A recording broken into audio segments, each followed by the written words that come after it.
ശ്രീവിദ്യ മുല്ലശ്ശേരി. ഭയങ്കര സംഭവമാണെന്നാണ് പറയുന്നത്. പുള്ളിക്കാരി തന്നെ വലിയൊരു പ്രസ്ഥാനമാണ്. പുള്ളിക്കാരിയുടെ ഭർത്താവുമായിട്ട് തെറ്റി എന്നുള്ള രീതിയിലുള്ള ഒരു തംബ്നെയിൽ വെച്ചിട്ട് ഈയിടെയായിട്ട് ഭയങ്കര ഒരു വിവാദമൊക്കെ ആയതാണ്. കുറേ ആൾക്കാരെടുത്ത് റിയാക്ട് ചെയ്യുകയൊക്കെ ചെയ്തു. അപ്പോൾ റിയാക്ട് ചെയ്ത് കഴിഞ്ഞപ്പോൾ സഹിച്ചില്ല. കാരണം റിയാക്ട് ചെയ്യുന്ന ആൾക്കാർക്ക് ഈ തംബ്നെയിൽ ഇട്ട ആളിനെക്കാട്ടിലും വലിയൊരു ഫോളോയിങ്, വലിയൊരു വ്യൂവർഷിപ്പ്. ഇത് കണ്ടപ്പോൾ സഹിക്കാൻ പറ്റാതെ എന്ത് ചെയ്തതെന്ന് വെച്ചാൽ പുള്ളിക്കാരിയും ഭർത്താവും കൂടെ വന്നിട്ടൊരു അതിനൊരു റിയാക്ഷൻ വീഡിയോ ആയിട്ട് വന്നിട്ടുണ്ട്. അപ്പോൾ ഞാൻ വീഡിയോയും കാര്യങ്ങളൊന്നും വെക്കുന്നില്ല. ഞാൻ എൻ്റെ തന്നെ വീഡിയോ റെക്കോർഡൊന്നും ചെയ്തിട്ടില്ല. കാരണം നമ്മുടെ കയ്യിൽ വലിയ അതിനുള്ള എക്യുപ്മെൻറ്റ്സും കാര്യങ്ങളൊന്നും ഇല്ല. ചെറിയൊരു ഫോൺ വെച്ചാണ് ഞാൻ ചെയ്യാറ്. അപ്പോൾ ഇങ്ങനെ ഒരു ഡിഫറെൻ്റ് ആയിട്ടിരിക്കട്ടെ എന്നുള്ള ഒരു ഫീലിങ്ങിലാണ് ഈ നെഗറ്റീവ് പീപ്പിൾ എന്നുള്ള ഒരു ടൈറ്റിലുമായിട്ട് ഞാൻ വന്നിട്ടുള്ളത്. അപ്പോൾ ഇത് എൻ്റെ തംബ്നെയിൽ ഇത് തന്നെയായിരിക്കും, നെഗറ്റീവ് പീപ്പിൾ. അതിനകത്ത് പറയാൻ ഉദ്ദേശിക്കുന്നതെന്ന് പറഞ്ഞാൽ, തംബ്നെയിൽ വെച്ചിട്ട് ഈ കാശുണ്ടാക്കുക, തംബ്നെയിൽ വെച്ചിട്ട് വ്യൂവർഷിപ്പ് ഉണ്ടാക്കുക, ആൾക്കാരെ തെറ്റിദ്ധരിപ്പിക്കുക. ഈ തെറ്റിദ്ധാരണ ആണല്ലോ വലിയൊരു സംഭവമാണ് നമ്മുടെ നാട്ടിലെ പ്രശ്നം എന്ന് പറഞ്ഞാൽ, നമ്മൾ ശരിക്കുള്ള കാര്യങ്ങൾ പറഞ്ഞു കഴിഞ്ഞാൽ, ഡയറക്റ്റായിട്ട് പറഞ്ഞു കഴിഞ്ഞാൽ അത് ഏക്കില്ല. നമ്മളിങ്ങനെ അതിന് കുറേ എരിവും പുളിയും ഒക്കെ ചേർത്തിട്ട് പറഞ്ഞു കഴിഞ്ഞാൽ അതൊരു ഭയങ്കര വ്യൂവർഷിപ്പായിരിക്കും. അത് ഈ life of Ananthu, Moopen's vlog ഇവരൊക്കെ ചെയ്തു. സീക്രട്ട് ഏജൻറ്റും റിയാക്ട് ചെയ്തിട്ടുണ്ടായിരുന്നു. അത് വലിയ തെറ്റൊന്നും അല്ല എന്നുള്ള രീതിയിലാണ് അവരൊക്കെ പറഞ്ഞത്. പക്ഷേ എന്നാലും നിങ്ങളുടെ സബ്സ്ക്രൈബേഴ്സിനെ ഇങ്ങനെ തെറ്റിദ്ധരിപ്പിക്കാൻ പാടുണ്ടോ എന്ന് പറഞ്ഞ് നിർത്തിയതാണ്. അപ്പോൾ അതിന് വലിയൊരു റിയാക്ഷനായിട്ട് വന്നിട്ട് പുള്ളിക്കാർ കുറേ കാര്യങ്ങൾ വന്നിട്ട് പറഞ്ഞിട്ട് പോയി. അതിനെ എടുത്ത് പിന്നെയും നമ്മുടെ അനന്തു, ലൈഫ് ഓഫ് അനന്തു എന്ന് പറയുന്ന ചാനലിലെ പയ്യൻ റിയാക്ട് ചെയ്തിട്ടുണ്ട്. അപ്പോൾ ഇത് കണ്ടപ്പോൾ എനിക്ക് ആകെ ചിരിയാണ് വരുന്നത്.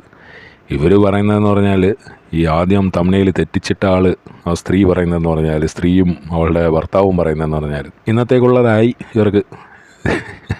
ഇത് കേട്ടപ്പോൾ എനിക്ക് പഴയ ഒരു സിനിമയിലെ ഒരു ഡയലോഗാണ് ഓർമ്മ വന്നത്. ബാലഗോപാലൻ എന്ന് പറഞ്ഞ ഒരു ക്യാരക്ടർ നെടുമുടി സാറ് ചെയ്തിട്ടുണ്ട്. അയ്യപ്പൻ എന്ന് പറയുന്ന ഒരു തബ്ലിസ്റ്റ് കാണാതെ പോവും. അപ്പോൾ അതിൽ ഒരു സീനിൽ ബാലഗോപാലൻ എന്ന് പറഞ്ഞാൽ പുള്ളി ഭയങ്കര സ്ത്രീകളെ കണ്ടു കഴിഞ്ഞാൽ പുള്ളി വിടത്തില്ല. അങ്ങനെ ഒരു ക്യാരക്ടറാണ്. അപ്പോൾ പുള്ളി ഇങ്ങനെ ഒരു പെണ്ണിൻ്റെ അടുത്ത് നിന്ന് ഇങ്ങനെ വർത്താനം പറയും. അപ്പോൾ ആരാണ്ട് വന്നിട്ട് പറയും, ഇനിയെങ്കിലും നിർത്തിയിട്ട് പൊക്കൂടെ ബാലഗോപാല. ജഗദീഷ് സാറ് പറയും, ജഗദീഷ് സാറൊക്കെ ആ സമയത്ത് ചെറിയ പയ്യനാണ്. പുള്ളി പറയും, ബാലഗോപാലൻ ഇന്നത്തേക്കുള്ളതായി, നിങ്ങൾക്ക് എന്താ അറിയാം എന്ന്. ആ ഒരു ഡയലോഗാണ് എനിക്ക് ഓർമ്മ വന്നത്. ഇവരുടെ വർത്തമാനം കേൾക്കുമ്പോൾ, ഇവർ മറ്റേ വ്ളോഗും കാര്യങ്ങളൊക്കെ ഉണ്ടാക്കുന്നത് ഇവർക്ക് കാശുണ്ടാക്കാനായിട്ടില്ലേ. അത് ഇവരെക്കുറിച്ച് ആരെങ്കിലും എന്തെങ്കിലും പറഞ്ഞു കഴിഞ്ഞാൽ, ഇവരെ വിറ്റ് ജീവിച്ചോ, ഞാൻ കാരണം നീ അരി മേടിക്കുകയാണെങ്കിൽ അങ്ങ് മേടിച്ചോ, മറ്റേ ഇവൻ പറഞ്ഞല്ലോ ശ്രീനാഥ് വാസി, അതേപോലെ കൃഷ്ണകുമാറിൻ്റെ ഭാര്യ അല്ലേ ആണെന്ന് തോന്നുന്നു, അവർ ഇടയ്ക്ക് ഒരു ഡയലോഗൊക്കെ അടിക്കുന്നുണ്ടായിരുന്നു. അപ്പോൾ ഇവരുടെയൊക്കെ ഒരു ധാരണ എന്ന് പറഞ്ഞാൽ, ഈ സോഷ്യൽ മീഡിയ എന്ന് പറയുന്നത് ഇവരുടെ ഒരു കുത്തകയാണെന്നാണ്. അത് പണ്ടായിരുന്നല്ലോ. പണ്ട് സിനിമ എന്ന് പറയുന്നത് ഒരു കൂട്ടം ആൾക്കാരുടെ കുത്തകയായിരുന്നു. അതിനകത്ത് ആളെ കയറ്റത്തില്ല പുതിയതായിട്ട്. അവൻ അല്ലെങ്കിൽ അവൾ അവിടെ കിടന്ന് അവിടെ യാചിച്ച് അവരുടെ കാല് പിടിച്ച്, കാല് കഴുകി വെള്ളം കുടിച്ച് എന്നൊക്കെ ഉള്ള രീതിയിൽ ഉള്ള സംഭവങ്ങളൊക്കെ ചെയ്താലേ സിനിമയിൽ ചെറിയൊരു റോളൊക്കെ കിട്ടത്തുള്ളൂ. അങ്ങനെ വന്നവരാണ് നമ്മുടെ ഭൂരിപക്ഷം നടന്മാരും നടിമാരും ഒക്കെ. അങ്ങനെ കഷ്ടപ്പെട്ട് വന്നവരാണ്. അതേ ഒരു സംഭവം ഇപ്പോഴും കണ്ടിന്യൂ ആയി പോകണമെന്നൊക്കെ വിചാരിച്ചു കഴിഞ്ഞാൽ ഭയങ്കര ബുദ്ധിമുട്ടാണ് മക്കളെ. നെഗറ്റീവ് പീപ്പിൾ എന്ന് ഞാൻ പറയാൻ കാരണം എന്ന് പറഞ്ഞാൽ, ഇവർ ഫുള്ള് നെഗറ്റീവാണ്. ഫുള്ള് നെഗറ്റീവ് എന്ന് പറഞ്ഞാൽ, ഇവരുടെ ഒരു കാര്യം തന്നെ ഇങ്ങനെ അതിനെ നെഗറ്റീവായിട്ട് കാണിച്ച് നമ്മുടെ ആൾക്കാർക്ക്, ഈ കുറേ നെഗറ്റീവ് കാര്യങ്ങളൊക്കെ നമ്മുടെ ആൾക്കാർക്ക് ഇഷ്ടമാണല്ലോ. അപ്പോൾ അത് നെഗറ്റീവായിട്ട് കാണിച്ച് അതിൽ നിന്ന് കാശുണ്ടാക്കുകയാണ് ഇവർ ചെയ്തത്. അപ്പോൾ അതിനെ എടുത്ത് റിയാക്ട് ചെയ്തതാണ് ഇപ്പോൾ കുറ്റം. മറ്റേ ഒച്ച കേട്ടവനാണോ തീ പൊളിച്ചവനൊന്നും പ്രശ്നമില്ല, ഒച്ച കേട്ടവനാണോ പ്രശ്നം എന്നൊക്കെ പറഞ്ഞ പോലെ ഈ തംബ്നെയിൽ ഉണ്ടാക്കുമ്പോൾ പ്രശ്നമില്ല. അതേപോലെയാണ് നമ്മുടെ ആക്ടർ ബാല വന്നിട്ട് കുറേ കാര്യങ്ങളൊക്കെ പറഞ്ഞിട്ട് പോകും. പിന്നെ ആരെങ്കിലുമൊക്കെ എടുത്ത് റിയാക്ട് ചെയ്യും.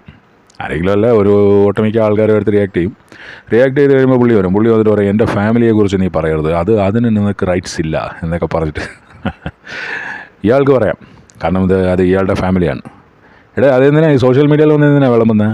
എന്തിനാണ് കൊണ്ടുവന്നിട്ട് ഫാമിലിയെ മറ്റേ വ്ളോഗ് മറ്റേത് മറിച്ചത് ഇതൊക്കെ കാണിച്ചിട്ട് സോഷ്യൽ മീഡിയയിൽ നിങ്ങളുടെ ഫാമിലിയെ കാണിക്കുമ്പോൾ അത് നിങ്ങൾ അവരെയും കൂടെ ഒരു ഇൻഫ്ലുവൻസറാക്കി മാറ്റുകയാണ്. ഇപ്പോൾ ഡയറക്റ്റ് സ്മോക്കിംഗ് ചെയ്യുന്ന ആൾക്കാരെക്കാട്ടിലും ഡേഞ്ചർ പാസീവ് സ്മോക്കിംഗ് ആണെന്ന് പറയുന്ന പോലെ നിങ്ങൾ സോഷ്യൽ മീഡിയയിൽ ആക്റ്റീവായിട്ടുള്ള ആൾക്കാർ നിങ്ങളുടെ ഫാമിലിയെ കൊണ്ട് സോഷ്യൽ മീഡിയയിൽ ഇടുമ്പോൾ നിങ്ങൾക്കതിൽ ഒരു യൂസ് ഉണ്ട്, നിങ്ങൾക്കതിലൊരു ആദായമുണ്ട്, അതുകൊണ്ടാണ് നിങ്ങളത് ചെയ്യുന്നത്.